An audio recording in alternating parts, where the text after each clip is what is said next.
ভাই বোন যখন একসাথে কথা বলে তখন আল্লাহ তাআলা বলেন এই সময়টাকে থামিয়ে দাও। আমি খুব অবাক হয়েছিলাম এই হাদিসটা শুনে। আচ্ছা, ভাই বোন কথা বললে ফেরেশতাদেরকে আল্লাহ কেন সময় থামিয়ে দেওয়ার কথা বলল? পরে যখন ডিটেইল জানলাম তখন খুব কষ্ট লাগলো। ডিটেইলটা ঠিক এরকম ছিল।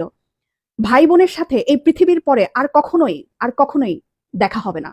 হাসরের ময়দানে না, আখিরাতে না, কিয়ামতের পরে না, জান্নাতে না, জাহান্নামে না, কোথাও না।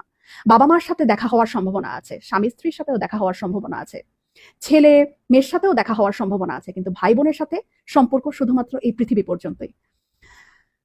তখন এত খারাপ লাগলো ব্যাপারটা জেনে যে আমার যে বোন আছে অথবা আমার যে ভাই আছে তার সাথে আমার আর কখনোই দেখা হবে না এই পৃথিবীর পরে। মানে মরে যাওয়ার পরে তার সাথে আর আমার কখনোই কথা হবে না। এত ক্ষণস্থায়ী একটা সম্পর্ক আমাদের।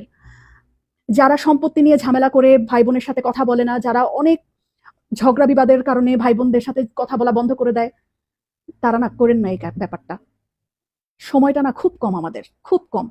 এত কম সময় নিয়ে আমরা পৃথিবীতে এসেছি এবং এই কম সময়ের মধ্যে আমরা আবার কলুষতা, আমরা আবার ঝগড়া বিবাদ এইরকম করে আমাদের এত কাছের এত আপন একটা মানুষ, একই পেটের মায়ের পেটের বোন, মায়ের পেটের ভাইয়ের সাথে কথা বলা বন্ধ করে দিলাম।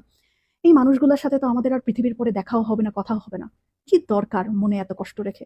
ভুলে যাই না সব, ভুলে যাই। অল্প একটু সময়ের ব্যবধান, তারপরে সব নাই, শেষ।